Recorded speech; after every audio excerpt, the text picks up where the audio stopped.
Good afternoon all. Our second guest this afternoon is Rod Maher from the Automotive Technician, or TAT magazine. How are you, Rod? I'm good, thank you. TAT has been a proud supporter of the industry training for many years, and like us believe that information passed on directly to those who need it is vital in today's automotive industry. Could you please give a warm welcome to Rod? Now, before we get into TAT itself, we'd like to know a bit about you, Rod. There's a couple of things I know about you. You live and operate out of South Grafton. That's right. You head up the diagnostic area of TAT. You're keen on automotive training, and you own a company called scandata.com.au. Now, before we get into the TAT side of it, can you just give us a bit of a history on yourself in the motor trade? Yep, sure. Okay, so I've been in the trade for a little over 30 years. I'm almost 50. I started down in the Newcastle area. I did my apprenticeship with my father. I only stayed there for a couple of years after I finished my apprenticeship, and I ended up buying a block of land in Grafton, and that's where I moved. First few years, so I should just say, while I was working for my father, we were in a fairly closed sort of an area. There wasn't a lot of competition. We were on a peninsula, so most of the work in the area came to us. I won't harp on this for too long, but essentially we did almost everything there. Radiator repairs, recores, windscreen replacements, tyres, wheel alignments, everything happened there. But no scan tools.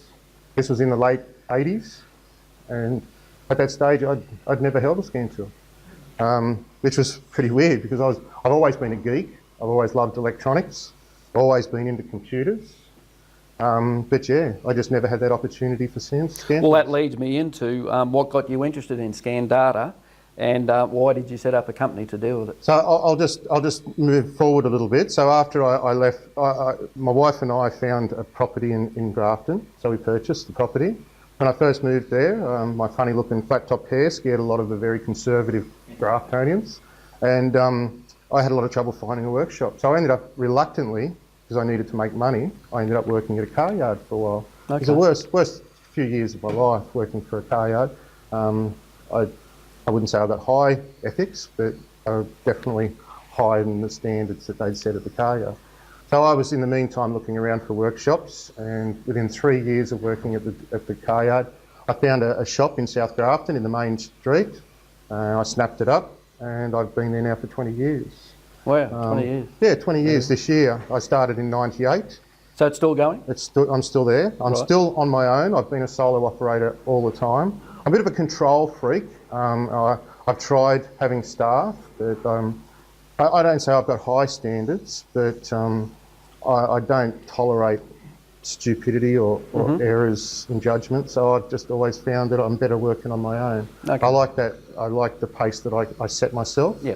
And nobody else seems to be able to. So have you gained credibility in Grafton through your diagnostics? So it was, like I say, when I left workshop with my father, I'd never used a scan tool. Mm-hmm. When I purchased the workshop it was already a workshop that had been running for a few years. It had actually changed hands multiple times before me. There was they never seemed to be able to keep the shop running. And there was an OTC Monitor 4000. Does anybody remember them? Yep. That came with the shop. And I looked at it and went, oh, wow, isn't this awesome? But you look at it now and it's a brick. But I still use it. It's still a valid tool. I think all scan tools have a place. Yeah. So when I first started there, I was just carry on what I learnt from my father. I was still doing basically the same sort of repairs. There's a lot of workshops in Grafton. For the population, I think the ratio is out of whack. I think there's way too many workshops. I believe there is, yeah. So no workshop there is breaking any records. And I was just some stranger in town. I wasn't achieving any great records. So for the first 10 years, I really just broke even, never did anything special. And I came to the conclusion, I was actually getting at that point where Capricorn were annoyed with me. I'd had problems with them because I couldn't pay my bills at the end of the month and all this sort of stuff. Mm-hmm. So I had to make a decision. Something had to change. So I stood back and I looked at the area and I said, well, the technology now, everything's fuel injected. Everything needs to be diagnosed. We need modern technology in our diagnostic work. Obviously, I didn't come from that angle because I didn't know at that point. I was just a spanner turner. So I look back and I saw that what I considered to be a niche market, an opening in the market was for somebody who was a diagnostician, somebody who did mainly diagnostic work. So that was it. I just made the decision on that day. It was like I flicked the switch. I'm going to concentrate. I'm not a self-promoter. I'm a fairly reserved sort of a fella. I've never been a sort of person that would push and self-promote. But I had to do something. Business was just making do, just breaking even. So I decided I was going to change my attitude, and I started self-promoting. Every time I spoke to the spare parts places in town, I said, I'm doing this and I'm doing that. I just kept pushing, saying I'm learning this and I'm buying this, and really just getting them familiar with the concept of if somebody needs fuel injection work done, I might be the guy to try it. And I was bluffing my way through it. I used the attitude that if I started telling them to bring the cars to me, I could learn on their cars. You know, it doesn't matter if it took me an hour or it took me all day. If I could learn while I was going, that was, you know, even if I didn't make any profit off that job, the skills that I acquired while I was learning was enough. So that's how I started.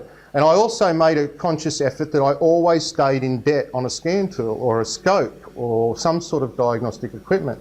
As soon as I paid that off, I would contact Repco or somebody and say, I want to purchase another tool on an account and pay it off. And I just kept doing that until I acquired all of the equipment and tooling that I needed to continue doing that. So that philosophy to buy a tool, did that push you to do more diagnostics? Pay that tool off and then away you go again? It did. Well, it became quite simple. The process, I don't know which led and which followed, but once people knew that I had all this equipment, the other workshops were sending work to me, as well as the spare parts were telling, you know, if someone had come in on the weekend and buy a set of fuel injectors and it didn't fix the problem, they'd say, well, go see Rod on Monday, you know, he might know what to do. Okay. You know, and Rod probably didn't early in the piece know what to do, but I bluffed quite well until, you know, until I knew what I was doing. Yeah.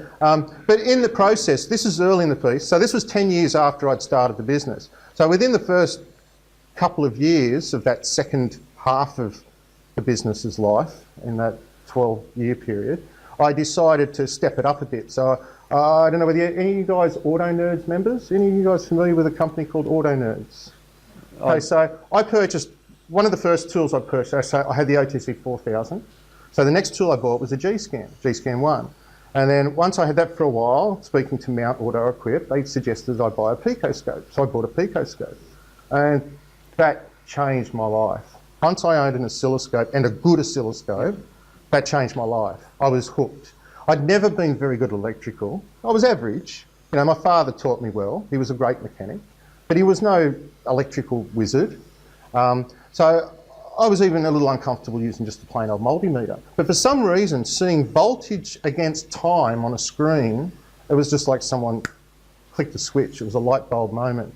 I could now understand so much better how to diagnose circuits. Yeah. It was such a great moment for me. So I got hooked and started searching online everywhere, and I found this company called Auto Nerds, which is in Seattle. I thought it was in the States. I have heard of it. Yeah. So and I joined as just a basic member initially, and then I became what they call a Pico Group member, which cost me $650 a year.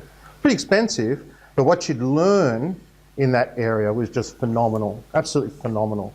And I got hooked, so I went over and I did a couple of training courses over there for over a period of a week. They had this advanced diagnostics and waveform interpretation class. And they had a few really smart Yankee guys over there, and I came back like a completely different person. Yeah. It just changed my outlook. Hands up, who has a picoscope? Does anyone? We've got one also.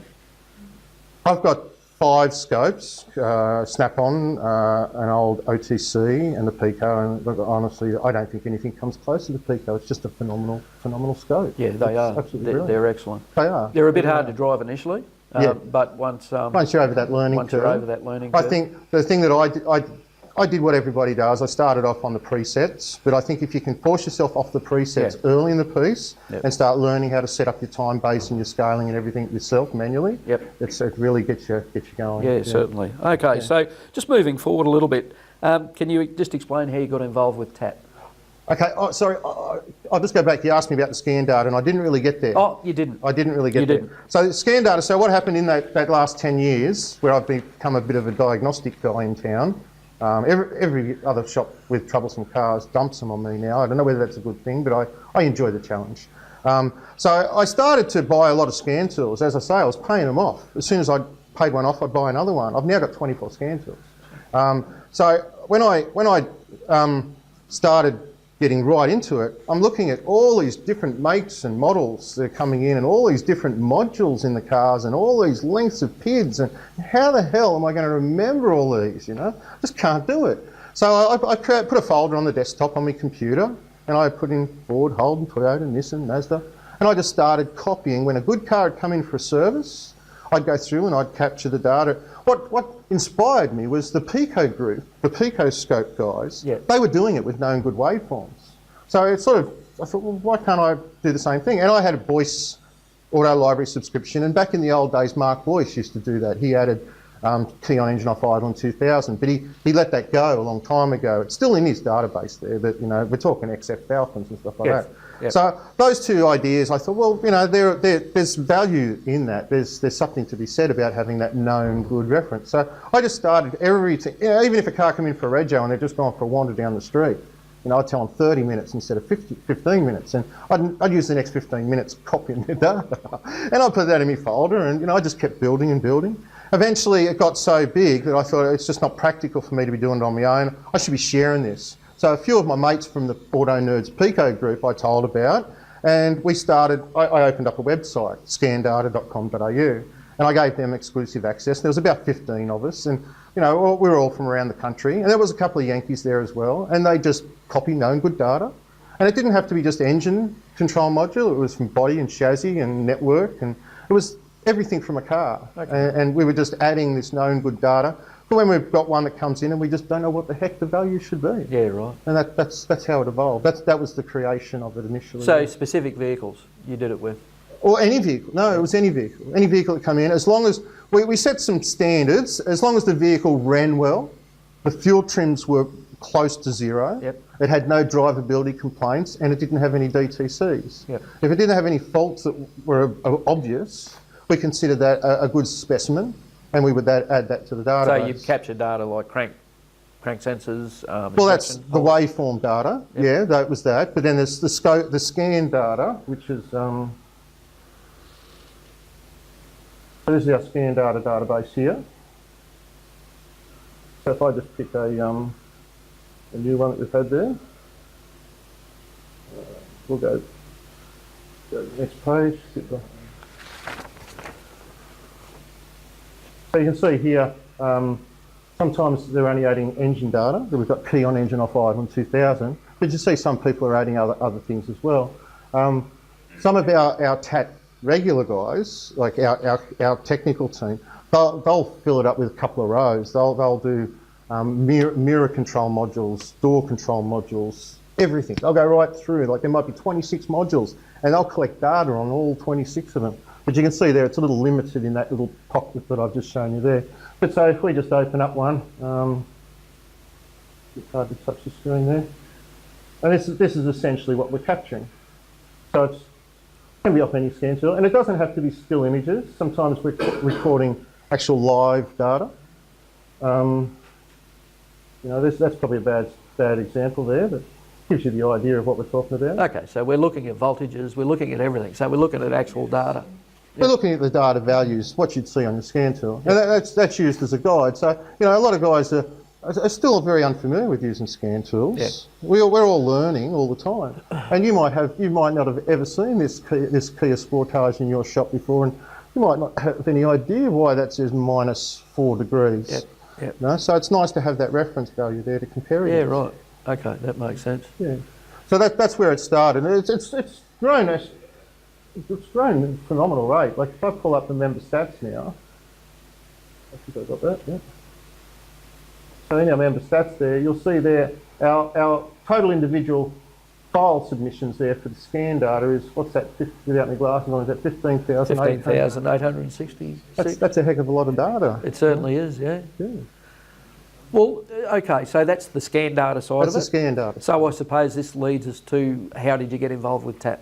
Well, on Auto Nerds, of all places, on an American forum, there was quite a few Aussies on there, and somebody mentioned it one day. They said TAP, and me being the computer geek I am, I quickly got onto Google. What's this TAP? Found out about it. I thought, oh, I've got to join that because they had back then.